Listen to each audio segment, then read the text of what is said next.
Olá, meu nome é Marcos Desderi e eu sou coordenador-geral da Associação Projet. A Associação Projet formou mais de 1.000 jovens que estão agora capacitados para entrar tanto no mercado de trabalho como dar continuidade efetiva nos estudos, não só na cidade de Ribeirão Preto e região, como também agora na cidade de São Paulo.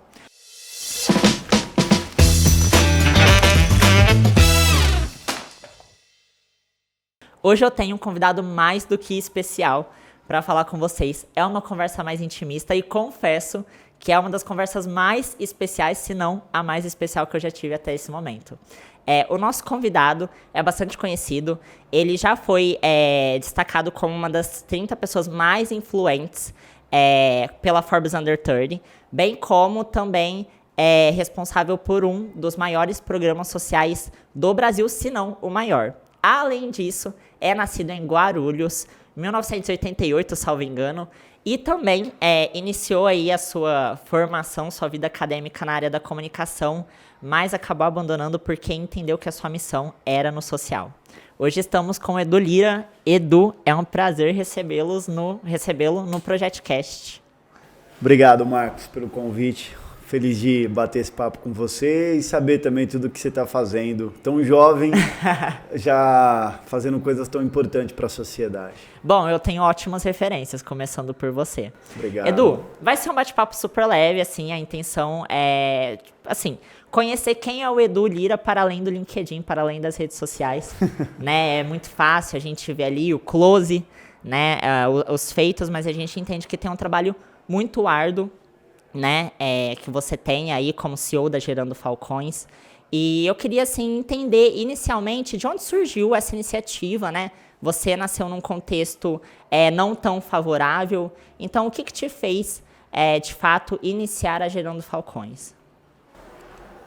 Olha, Marcos, eu tinha poucas opções na vida, mas uma delas era fazer o caminho tradicional de correr atrás, vencer na vida e tocar minha vida para sempre, para frente.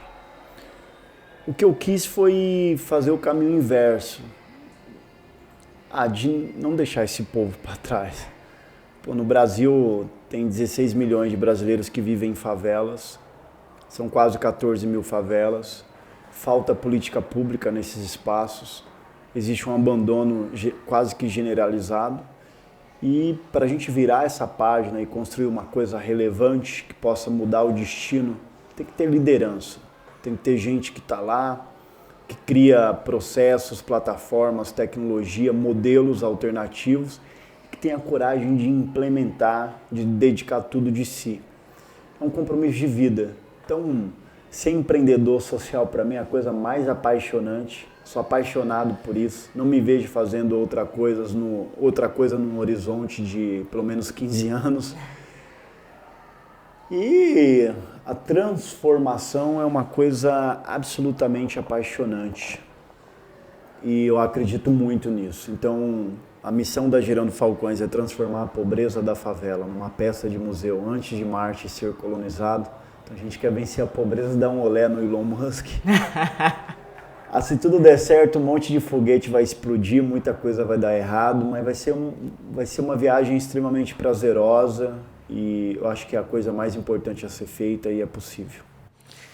Eu acredito que é super possível, inclusive no decorrer da sua história, né? Você já tem mais de um livro lançado, mas o primeiro, salvo engano, foi os Jovens Falcões, né?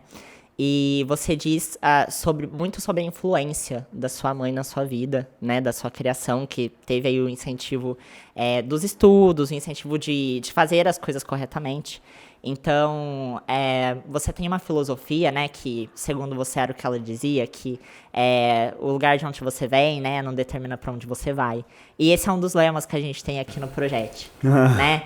E assim, uma pergunta que eu tenho para fazer para você, que é uma coisa que norteia bastante, assim, a gente, mas que ao mesmo tempo a gente vê uma dificuldade no jovem como sair desse ciclo vicioso, né, que é a miséria, que é o subemprego, que é você não enxergar novas oportunidades, porque muitas vezes o meio acaba tolindo a gente, então acaba com a nossa autoestima. Como que foi isso pra você? Teve uma mudança de pensamento? Você sempre foi engajado? Marcos, a pobreza é uma grande armadilha que captura as pessoas e às vezes mantém elas quase que a vida inteira, quando não a vida inteira. Por isso que a gente disse que é uma pobreza geracional, ela vai passando de geração por geração. Eu digo sempre que a pobreza é como se fosse uma prisão de segurança máxima, cujo muro é alto demais e vigiado demais para as pessoas escaparem sozinhas. Por isso que precisa de um plano, de projetos, de política pública, de tecnologias sociais, por isso que precisa de um projeto, por isso que precisa do Edu Lira, da Gerando Falcões, por isso que precisa do Marcos, da Bruna, de tanta gente engajado em sonhos como esse. Agora, a pobreza não é uma obra do acaso. Ela foi um projeto pensado para deixar as pessoas excluídas socialmente. Portanto, a solução disso também não vai cair do céu, não vai ser uma obra do acaso. Tem que se ter um projeto bem pensado, bem articulado, bem estruturado. Por isso que a gente criou a Favela 3D. Então, a Gerando Falcões está presente em milhares de favelas do Brasil, criando um impacto muito profundo. A cada 15 minutos, a gente insere um morador de periferia e favela no mercado de trabalho. Ou seja, a cada 15 minutos tudo pode mudar na vida de alguém. E a Favela 3D é uma combinação de política pública, de tecnologia social na favela para destravar valor e quebrar o ciclo de pobreza. O favelado não quer só transferência de renda, ele quer emprego e renda. Ele não quer só uma caixa d'água, ele quer saneamento básico, quer infraestrutura. Então, a Favela 3D é um esforço de construção social para entregar emancipação social para os mais pobres. Então, por exemplo, na favela do Marte, aqui perto, inclusive em São José do Rio Preto, lá a gente reduziu o analfabetismo, zeramos a fila em creche, pegamos um desemprego que era da ordem de 70%, reduzimos para menos de 5%, criando uma condição de pleno emprego em favela. Então, favela, por muito tempo foi vista como uma coisa ruim, associada à droga, à violência. Favela é uma oportunidade para o Brasil. Se favela fosse um estado, seria o quarto maior estado da federação. Tem mais favelado no Brasil do que gaúcho, são 16 milhões de favelados. E a favela também é a maior startup brasileira. Fez o Pelé, o Neymar, a Caipirinha, o Samba, o Carnaval, o Edu Lira. Exato. Tantas coisas, Marcos. Então eu acho que favela é uma oportunidade para o Brasil ser grande, ser protagonista, mas a gente tem que plugar, a gente tem que se conectar. Existe a cidade desenvolvida e a favela. Apartada, que não dialoga, que não se conecta, que não faz negócio junto, que não tem uma agenda estratégica integrada. A favela tem que se plugar, a sociedade se plugar à favela e a favela se plugar à sociedade com projetos estratégicos. E o Estado não entrar na favela só com mais armas, só com mais fuzil. Isso não vai transformar a vida de ninguém. O que vai transformar é o Estado entrar nas favelas com mais educação, com tecnologia, com programação. Se a gente colocar uma lata de tinta na mão dos jovens favelados, pode ser que saiam mais gêmeos, sabe? Se a gente colocar um computador, pode ser que o próximo Steve Jobs ou Bill Gates seja um preto, uma preta, pobre de favela. E é assim que você constrói uma história realmente de protagonismo. Então, eu vejo que a gente tem na favela um povo absolutamente inovador. Então, quem consegue sobreviver num ambiente de guerra, quem consegue fazer de uma panela de pressão um chuveiro com os fios para a água cair, quem consegue sobreviver, essa pessoa poderia estar fazendo coisas incríveis. Por que não faz? Porque não tem acesso a crédito, a oportunidade. Então, eu acho que muitos outros jovens pobres, favelados, pode ser um próximo Marcos, que lidera uma organização que captou o primeiro R$ 1 milhão antes dos 25 anos. Então, isso é de um protagonismo extraordinário. Extraordinário. Então, é isso que eu acredito. Gente, corta pro momento que eu fui elogiado pelo Edu Lira. Isso tá sendo gravado? É sério, a minha mãe vai ficar muito orgulhosa, cara. Você não tá entendendo. Edu, você falou de coisas extremamente relevantes e eu acho que o ponto aqui, inclusive, que mais me chama atenção no seu diálogo, é que é trazer dignidade. Dignidade, né? Eu sinto, principalmente assim, né, no contexto do interior, aqui em Ribeirão Preto, que a gente vê a favela de modo muito marginal, muito, assim, né?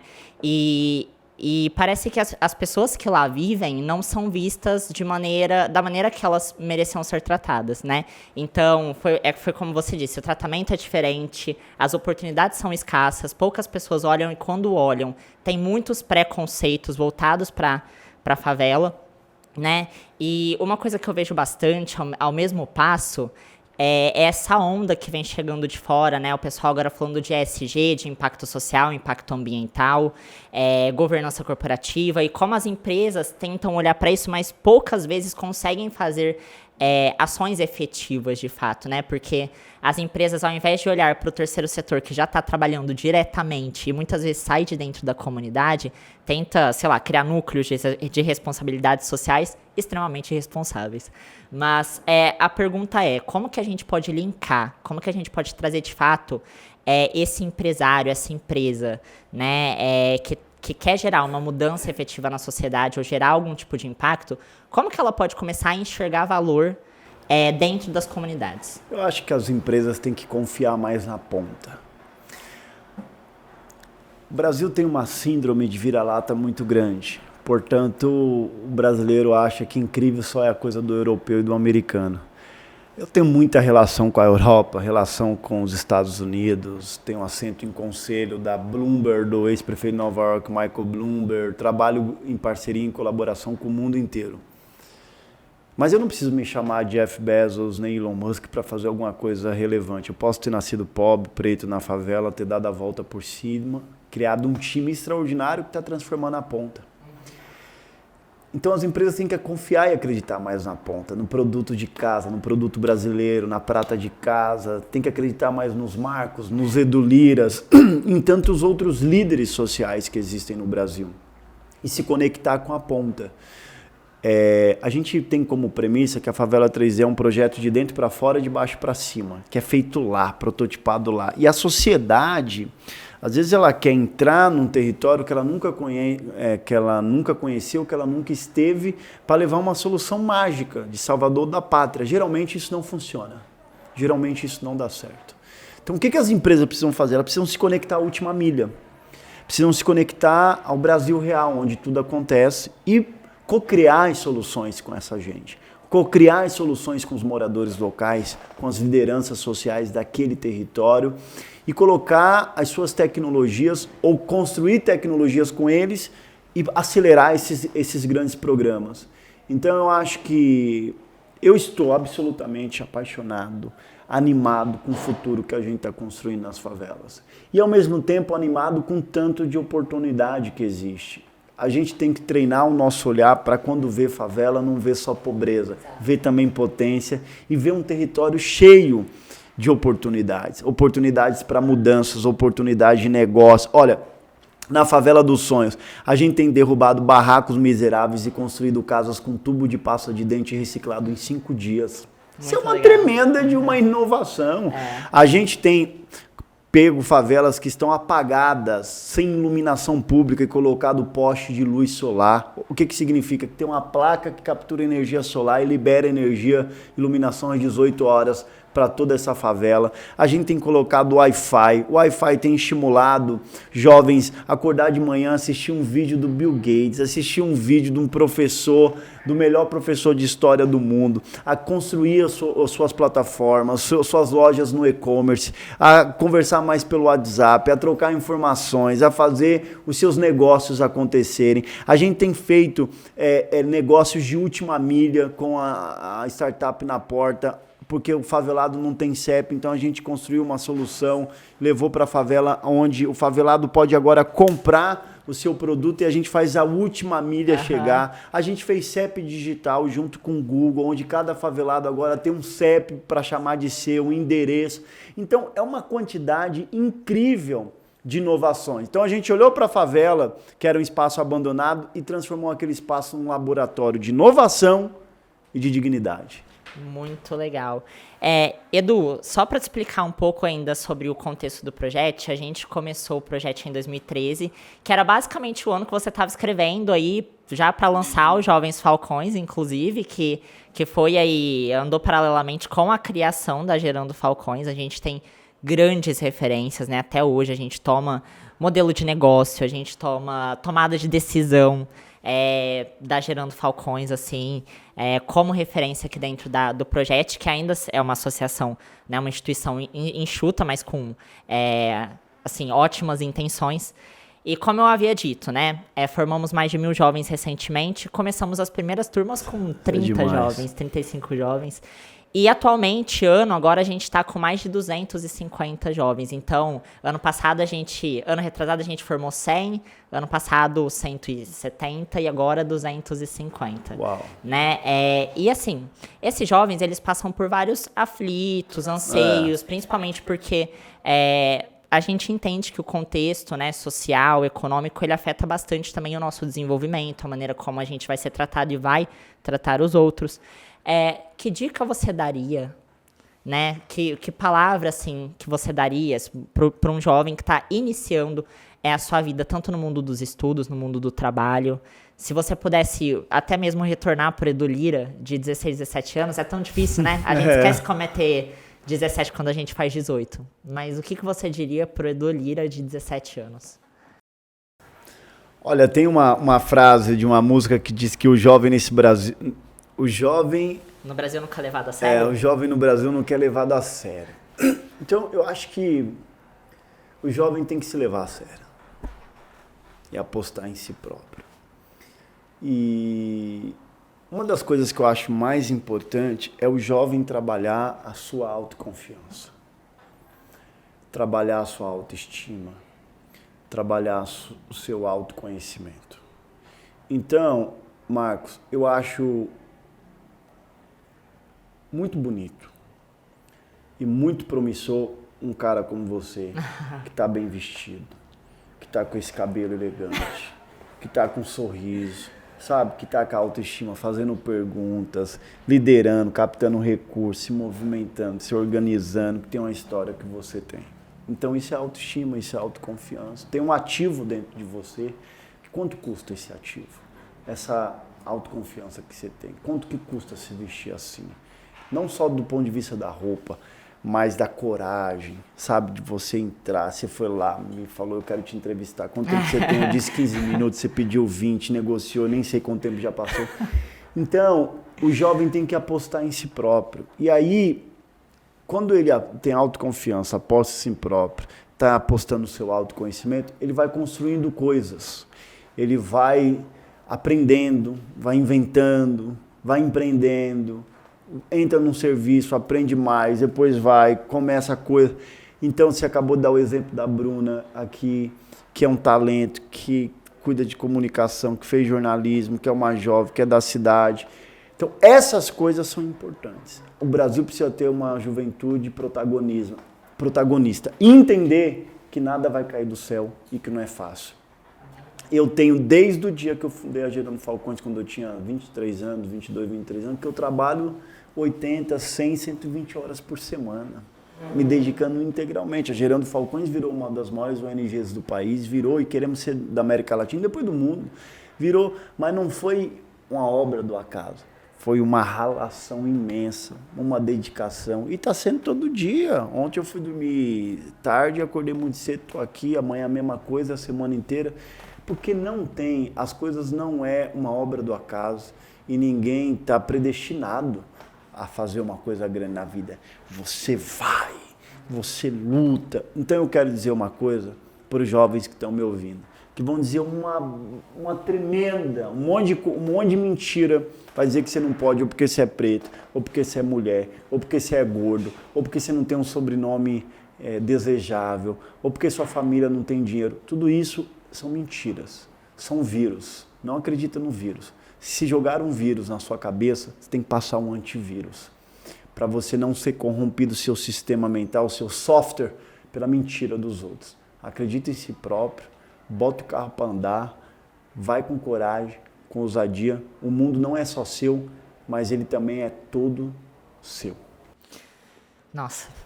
Estamos caminhando para o final. Eu tenho mais 2 perguntas para te fazer. Então, já sendo bem objetivo, quais são os próximos passos para a Favela 3D? Primeiro, a gente quer colocar uma Favela 3D aqui em Ribeirão. Tivemos uma reunião muito produtiva hoje com empresários, com o governo municipal, local, com a sociedade civil, e devemos fazer um projeto muito relevante, de exemplo de como fazer enfrentamento à pobreza, de como construir emancipação, de como entregar dignidade nas favelas. Ribeirão Preto tem 120 favelas. Tem um desafio à mesa que a gente tem que endereçar, tem que construir isso com a favela e a sociedade. Então, eu acredito muito que vai sair alguma coisa absolutamente relevante daqui. Show de bola, Edu. Tô muito feliz por saber disso. A gente sempre encerra as conversas no projeto fazendo um bate-bola, assim. Eu falo que eu tomo grandes referências, né? Então eu tenho o Edu Lira de referência, eu tenho alguns outros líderes sociais e tenho a Marília Gabriela lá do De Frente com o Gabi. Porque a gente também tem que ter o nosso momento de alienação, né? E aí, a gente sempre termina fazendo um bate-bola, assim. Então, querendo saber um pouco sobre coisas aleatórias do Edu. Tá bom. E aí, eu vou te perguntar a primeira coisa que vem à cabeça, assim. Primeira coisa que vem à cabeça, se você responde, certo? Tá bom. Uma cor. Uma cor é azul. Azul. Uma comida. Um bifão. Arroz, feijão e bife. Não tem erro. Nossa, ovo também é bom. Ovo também é bom. Um lugar. Um lugar... A Favela dos Sonhos. Me sinto muito feliz na Favela dos Sonhos. Uma pessoa. Uma pessoa, minha mãe. Por quê? Minha mãe me salvou. A minha também. Um propósito. Colocar a pobreza da favela no museu antes de Marte ser colonizado. Pessoal, esse foi o Edu Lira, da Gerando Falcões. Esse foi um episódio pocket, mas muito especial do projeto. Espero que vocês tenham gostado. Peço, por gentileza, que continuem acompanhando o trabalho do Edu Lira. E eu posso garantir, Edu, que a gente vai continuar acompanhando de perto. E o seu também. Tamo junto, Vai muito obrigada. Dá pra ir, bora lá. Tchau, tchau, pessoal.